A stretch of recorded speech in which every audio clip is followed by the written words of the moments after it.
No Giro Azul de hoje, uma entrevista com o executivo da Yamaha, Hélio Ninomiya.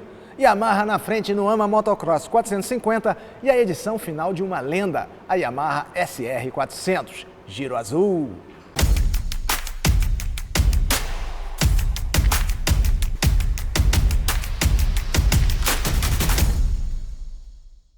Começando esse Giro Azul especial, nós conversamos com Hélio Ninomiya, um personagem chave na atividade da Yamaha aqui no Brasil. Hélio, primeiro a gente está usando máscara porque a situação exige, para dar o bom exemplo. Recomendamos que todos lavem as mãos, usem máscaras, protejam-se preventivamente, que é a melhor forma de agir. Hélio, satisfação recebê-lo aqui no Giro Azul, pela primeira vez no Giro Azul. E eu queria saber de onde surgiu a sua proximidade com o motociclismo. Bom, a minha proximidade começou, primeiro, a minha primeira moto que eu andei foi a do meu primo, uma DT 180. Então começou por aí. E o desejo de estar compartilhando, trabalhando na Yamaha veio da R1. Né? A R1 é uma moto que sempre me impressionou pelo design, pela performance. Então foi uma coisa que, poxa, um dia eu quero trabalhar na Yamaha. Então, isso aconteceu, então estou muito feliz por isso. Pois é, eu tive 8 DT 180, sou fã da marca, sou fã da... O Brasil é ótimo produtor do terreno, né? Agora, você tem muitas funções, múltiplas funções dentro da Yamaha. Conta um pouco das suas atribuições na Yamaha Motor do Brasil. Tá. Eu sou responsável pela área de marketing, que engloba também todas as atividades de racing aqui no Brasil. Além disso, a parte de planejamento de vendas, né? Então, como é que está andando a demanda do mercado, em termos de produção com a fábrica. E também tem a parte de planejamento de produto, né? Quais são os produtos futuros que a Yamaha está lançando aqui no Brasil. Hélio, a excelência é uma das coisas que a Yamaha mais transmite, né? É uma das coisas que nós, consumidores, admiramos na Yamaha. Como é que vocês fazem para manter esse padrão? Deve ser uma luta diária. Como é que vocês trabalham esse lado para manter o nível lá em cima, como sempre? Eu acho que primeiramente é o foco do treinamento, né? É uma das atribuições que eu tenho também com um time fantástico lá na Yamaha, que é focar justamente em passar o conhecimento, passar a forma correta de vender, de atender o cliente para a nossa rede de concessionárias, né? Então treinamento específico para vendedores, treinamento técnico para os mecânicos e o YRA, Yamaha Riding Academy, onde a gente acaba fazendo cursos, vídeos de treinamento para a pessoa que está iniciando no segmento de motocicletas para conduzir melhor com segurança a sua motocicleta. Pois é, deve ser um orgulho tremendo trabalhar para a Yamaha, trabalhar na fábrica, trabalhar na comercialização, na ponta de venda. E você for um empregado da Yamaha, que for comprar uma Yamaha, ele tem alguma vantagem em relação ao público comum? Sim, a gente tem um desconto especial para colaboradores e também uma forma de pagamento também diferenciada para os nossos colaboradores. Pois é, eu diria que você estaria de mesa cheia, mas o seu computador deve estar com bastante dados, né? Porque a gente está assim, em evolução constante, mas o cenário, tanto nacional quanto internacional, tem sido bastante afetado pelas circunstâncias que a gente está atravessando, inclusive a gente está demonstrando aqui. Como é que a Yamaha lida com isso a partir de 2020? Como é que ela se adaptou a esses novos tempos? Para ser bem sincero, Fausto, foi muito difícil, acho que para todas as empresas, né? A pandemia chegou e chegou de repente, não é um negócio que foi avisando que ia chegar. Ela chegou na Ásia, depois passou pela Europa, Estados Unidos e depois América do Sul, depois foi para a África. Então, o vírus foi se disseminando.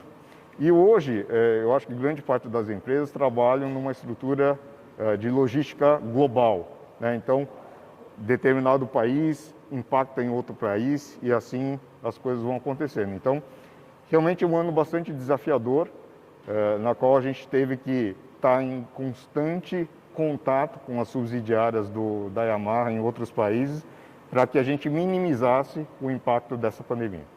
Pois é, a estratégia foi global ou considerou as características e o momento de cada país?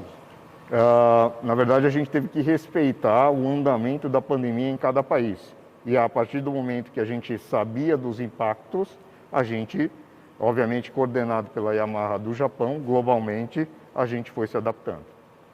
Isso gerou uma diferenciação na convivência com as concessionárias, o atendimento remoto avançou bastante. Em que medida isso influenciou na relação da Yamaha Motor do Brasil com as concessionárias aqui no país? Bom, primeiro, a gente tem um relacionamento excelente, excepcional com a rede de concessionárias. Existe uma relação de parceria muito grande entre nós e nós somos sempre muito transparentes com a rede. Então, a partir do momento que a gente teve o problema da pandemia, a gente foi informando a rede de como isso impactaria os negócios. E, obviamente, que a gente foi se adaptando também. Então, a questão de você poder fazer uma conferência, né, houve um avanço muito grande em relação a isso. Então, o relacionamento com a rede de concessionárias aconteceu muito utilizando essas novas tecnologias de conferência, para a gente realmente não perder o contato que nós tínhamos. Quer dizer, você hoje pode comprar uma Yamaha, entrar na internet, na página da Yamaha Motor do Brasil, escolher o produto que você quer e, a partir daí, esse processo se desenvolve no campo virtual para depois fechar no campo real. Como é que funciona esse processo de aquisição de um produto da Yamaha? A Yamaha é pioneira, foi a primeira montadora a disponibilizar essa jornada digital completa através da internet. Então, hoje você entra no site da Yamaha e você consegue comprar uma moto, pagar no cartão, pagar no boleto, ou seja, a qualquer momento, em qualquer lugar, você tem acesso a essa estrutura online da Yamaha. O que acontece é que a rede de concessionárias, a gente trabalha em parceria.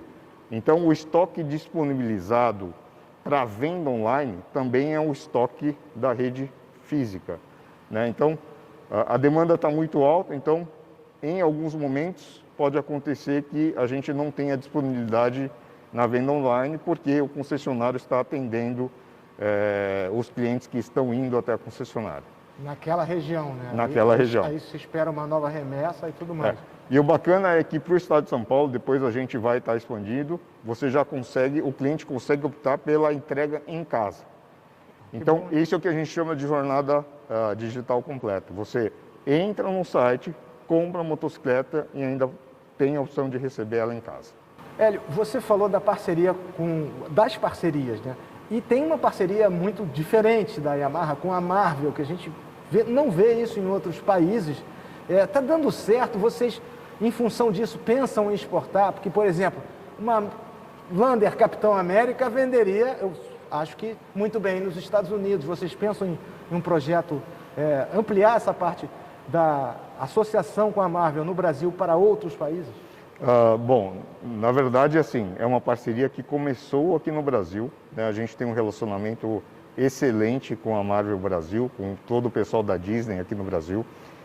E eu acho que tem sido muito benéfico para ambas as marcas, né? Primeiro porque a Marvel começa a entrar num segmento que ela não atuava, e para nós a gente consegue trazer um Kandô de forma diferente, né? Para quem você conhece muito bem o Kandô, é a nossa missão de gerar esse algo a mais, algo excepcional para o nosso cliente. Então a gente conseguiu unir esses dois universos, para quem gosta de motocicleta e quem gosta também dos personagens favoritos. Então é uma parceria que está dando muito certo. Agora, será que ela pode ser exportada para outros países? Pode sim. Eu acho que depende muito da análise que cada país possa fazer. E, por exemplo, os Estados Unidos, a gente quando nós lançamos, porque a gente tem uma parceria com a Disney, então a gente tem a parceria com Marvel e com Star Wars. Então, quando a gente lançou o Animax Star Wars, o pessoal dos Estados Unidos, porque a gente tem uma intranet interna, falou, poxa, a gente gostaria de ter a Animax aqui também, Star Wars. Então, são parcerias que podem acontecer, mas aí realmente acho que depende de cada país estar analisando o seu mercado e ver as possibilidades. Pois foi mais uma ideia que surgiu no Brasil e que está sendo aceita e é uma criação muito positiva, né? Novos segmentos, a associação de novas empresas ao motociclismo e de uma forma positiva, né? Porque são super-heróis, né? Sim, sim. E eu acho que um ponto importante é que essa parceria a gente consegue trazer novos consumidores para o segmento de motocicletas, né? Então, isso é muito importante. A gente tem relatos de quem comprou a nossa moto com a parceria de Yamaha Marvel que ele só comprou porque nós lançamos essa parceria com o personagem favorito dela. Pois é, desperta um interesse ainda maior. Sim. Como também as competições, que são uma marca registrada da Yamaha, que está presente desde sempre em várias modalidades. Como é que vocês lidam com isso e como é que está funcionando o programa Blue Crew dentro dessa nova etapa da Yamaha? Bom, esse ano tem sido um ano excepcional para a Yamaha. Se a gente fizer uma análise dos campeonatos aí mundiais, a gente está liderando o MotoGP com o Fábio Quartararo, a gente está liderando construtores e também o time no MotoGP, então a gente está muito contente com isso. E eu acho que também muito contente que a gente está liderando também com o Toprak Razgatlioglu o campeonato do World Superbike. Então, a Yamaha hoje está liderando os 2 principais campeonatos mundiais de motocicleta. Então, isso é muito legal, muito importante para nós. E a gente tem tido bastante sucesso no AMA, né? No Supercross a gente ganhou na Costa Leste e Oeste os 2 campeonatos de 250. Agora no AMA Motocross a gente está liderando a 450 e vice-líder na 250. E aqui no Brasil também está indo muito bem, né? O Meikon e o Tom, que são representantes do Brasil, estão indo muito bem no campeonato mundial do World Supersport 300. O Meikon hoje está em 5º lugar no campeonato, o Tom em 10º, tiveram quedas em uma das etapas, isso prejudica um pouquinho, mas faz parte. Então está indo muito bem. Aqui no Brasil a gente tem a R3 Blue Crew Cup South America, são 48 pilotos competindo, então super competitivo para a gente formar a nova geração de pilotos brasileiros. E a gente iniciou aí o mês passado o Cross Country brasileiro, né? Então a gente também foi campeão na Moto 1 no Rally do Jalapão, e depois de 10 dias a gente conseguiu conquistar aí das 5 categorias, 4 categorias no RN 1500, né? Na Moto 1, na Moto 2, na Moto 3 e no MOV. Então a gente está preparado, os Sertões começa no mês que vem, então a gente está bastante confiante. Em relação ao motocross, no final de agosto o campeonato deve começar e lá a gente tem o programa Blue Crew que você mencionou. Já é o 4º ano que a gente está indo para o programa Blue Crew e isso é importante para nós porque a participação de pilotos com motos Yamaha cresceu significativamente. Então é um programa que está indo muito bem. Pois é, no Rally vocês venceram todas as especiais cronometradas até agora. Né? Sim. Então isso sem dúvida é um incentivo e atrai mais público, mais pilotos para competir com a Yamaha, não só no Rally, mas especialmente também no motocross, com esse plano de incentivos. Sim. E esses planos, essas estratégias, elas são desenvolvidas em conjunto com o Japão? Você conhece bastante a fábrica do Japão? Como é que é a relação da Yamaha Motor do Brasil, da Yamaha Motor do Brasil, com a Yamaha Japão? Tá. Bom, as estratégias de Yamaha Racing, obviamente que o programa Blue Crew é um programa mundial. Obviamente que a gente adaptou aqui para o mercado brasileiro, mas é um programa que começou nos Estados Unidos, depois outros países da Yamaha começaram a considerá-lo. Então existe muito essa troca, não somente com a Yamaha do Japão, mas com outras subsidiárias. Conheço a fábrica do Japão, sim, já estive lá. É fantástico em termos de tecnologia, o cuidado com a qualidade e tudo mais. E é uma pena, né? Em virtude da pandemia, a gente está restringindo ao máximo as viagens, principalmente internacionais. Então, faz pelo menos aí 2 anos que eu não tenho tido a oportunidade de visitar o Japão. Mas com a tecnologia que você falou, de conferências e tudo mais, até eu acho que houve uma aproximação maior até. Porque hoje você está fazendo constantemente essas conferências com a matriz. Pois é, antigamente você tinha que marcar uma reunião, montar uma pauta. Hoje você tem conversas quase que diárias, né? Com definição de objetivos e as coisas funcionam mais ajeitadas, até porque o horário de trabalho, ele se estendeu muito, né? Hoje você trabalha bastante fim de semana ou sempre que há uma necessidade, as pessoas estão mais disponíveis, isso é um avanço obtido pela tecnologia, obtido pela... É verdade. Eu acho que ao mesmo tempo que ela não possibilita você, talvez, estar presencialmente, mas no online, através de conferência, aproximou muito nesse sentido. Pois é, está todo mundo stand-by atualmente, né? É verdade, é verdade. Não tem fim de semana, não tem mais. Não tem. Mas é assim, para a empresa, inclusive a redução de custos gerada por isso, né? Sim. Foi muito significativa. Foi muito significativa. Né? As coisas em Manaus estão funcionando bem, porque a gente teve aquelas dificuldades todas de Manaus. Vocês tiveram uma participação ativa, inclusive no apoio à população. E acho que isso é louvável, esse exemplo é louvável. As coisas estão entrando nos eixos com a produção. Está tudo bem por lá agora? Manaus está tudo bem. Obviamente que a gente teve um período ruim, que a própria cidade sofreu bastante. A gente, com outras empresas da região, a gente conseguiu fazer uma doação de uma usina de oxigênio. Então isso para nós foi bastante importante, está sempre suportando a comunidade local. Mas agora a situação está melhor, a vacinação está avançando bastante lá, principalmente na cidade ali de Manaus, no polo industrial. Então as coisas começam a caminhar para a normalidade. Obviamente, como eu mencionei, a cadeia de logística global ainda sofre com alguns países sofrendo um pouco mais em relação à pandemia. Isso acaba prejudicando um pouquinho a programação. Mas em relação a Manaus, acredito que a gente agora está caminhando para uma normalidade. Que bom, né? E daí vem uma outra pergunta, né? A gente, consumidor, está sempre querendo saber o que vem por aí, o que você pode nos dizer em relação a isso. Vocês pretendem ampliar a sua linha de produtos, que já é bastante vasta.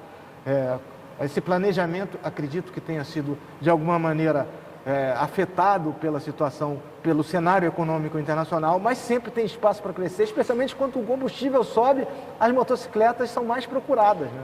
Você concorda? Eu acho que a demanda de motocicletas cresceu bastante. No primeiro semestre, comparado com 2020, a gente tem um crescimento aí de quase 48%. E a gente estima que este ano, né, a projeção até o final do ano é que haja um crescimento em torno de 30%. A gente vai ter aí 1.100.000 unidades no mercado. Então a gente está bastante contente, né, com essa dinâmica de pessoas aí buscando mais motocicletas, fugindo um pouco do transporte público nesse momento de pandemia. E também vendo a motocicleta como um transporte inteligente aí, se você não precisa mais ir tanto no escritório, como uma alternativa aí bastante adequada para nessa nova situação. Em relação ao futuro, né? A gente está vendo o avanço das motos elétricas. Você vê, existem planos para esse tipo de veículo chegar na linha de produção com mais frequência, não só como produtos pequenos ou de maneira restrita, mas como um veículo que possa transportar a população? Eu acredito que sim, né? A Yamaha globalmente vem estudando bastante esse segmento de elétricas. Existe uma preocupação da Yamaha em relação à emissão de carbono, né? Tanto é que a R3 Blue Cup a gente compensa todo o carbono emitido na competição, mas eu não posso detalhar um pouco mais os planos futuros de produto da Yamaha, né? Então é uma questão estratégica e aí peço desculpa, mas a gente não pode estar informando. Entendo perfeitamente. Agora, para fechar assim, essa parte, em alguns países, quando você tira a carta de habilitação, você tem direito a pilotar uma moto de pequena cilindrada. E eu acho que esse avanço seria muito bom para o Brasil, né? Porque a pessoa se conscientiza de que ela pode andar de moto a hora que ela quiser e um amigo ou parente dela pode estar andando de moto na rua, de capacete, você não reconhece ninguém. Você acha que a legislação pode ser aperfeiçoada de maneira a trazer mais novos motociclistas para o mercado? Eu acredito assim, eu acho que em tudo, né, na vida, tudo pode ser melhorado, aperfeiçoado. Em relação especificamente, no caso do Brasil, eu acho que a gente só permite aí que as pessoas dirijam carros ou motocicletas a partir de 18 anos.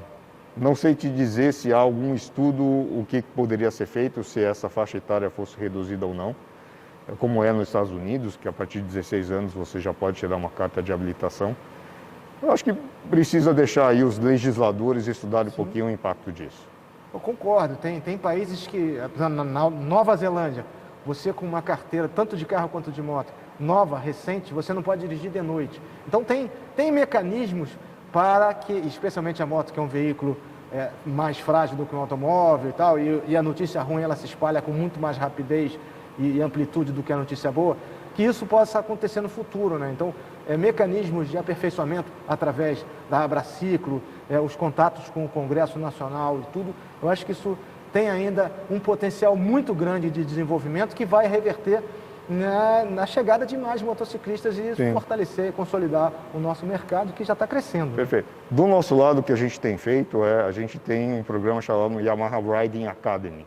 Inclusive, a gente lançou um site na semana passada, que justamente a gente está dando dicas de condução de uma forma segura para aquele que está iniciando no segmento de motocicletas.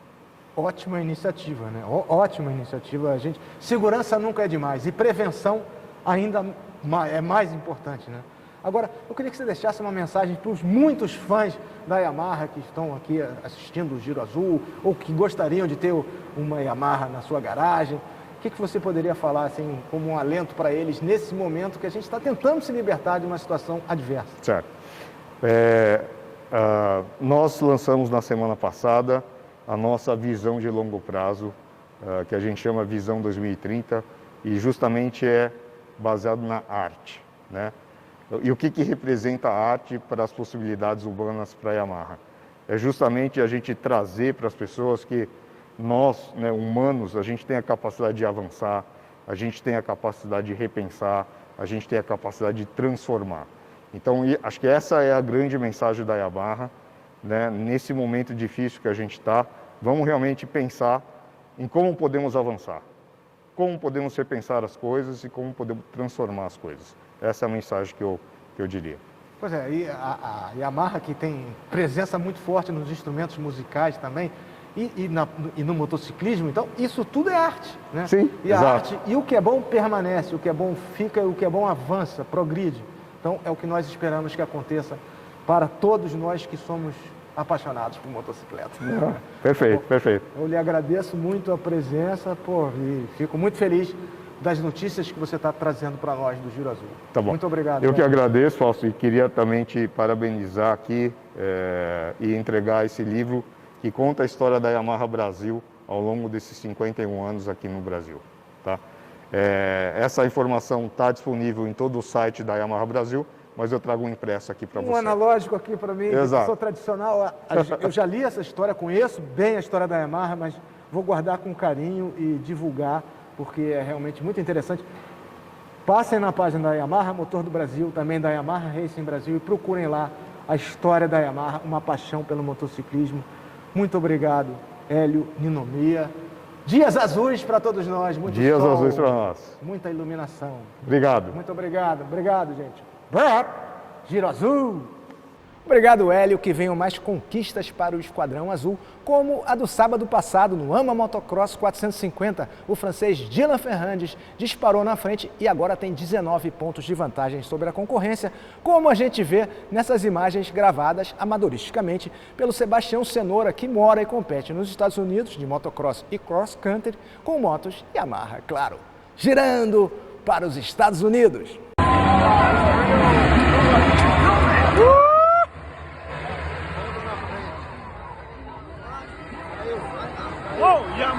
Yamaha ficou na frente.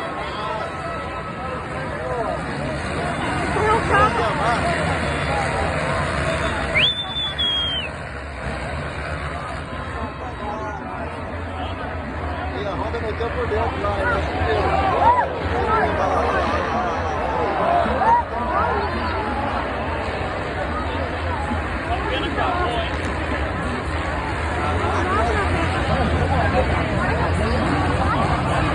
Yamaha pulou na frente.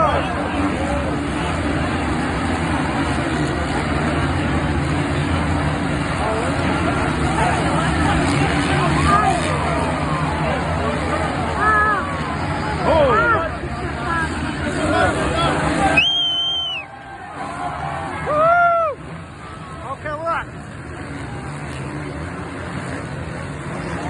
Let it go.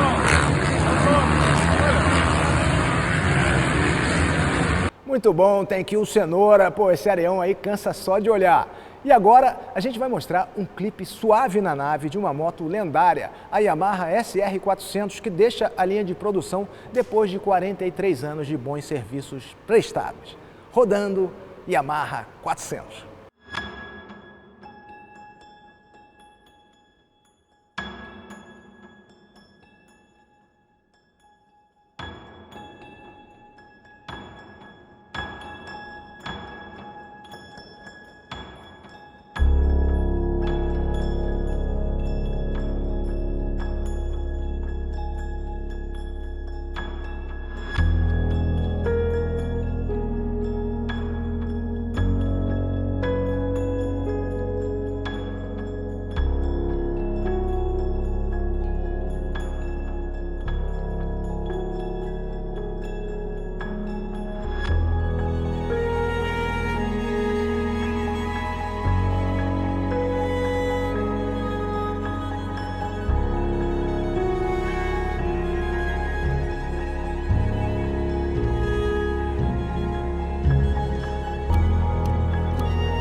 Espetacular, né? Ficou na linha 43 anos. Essa edição final teve apenas 1000 unidades, foi vendida exclusivamente no Japão e se esgotou em poucas horas.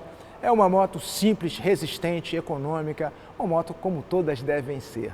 Portanto, no passado, no presente e no futuro, é a Yamaha em ação, acelerando o nosso coração. Giro azul!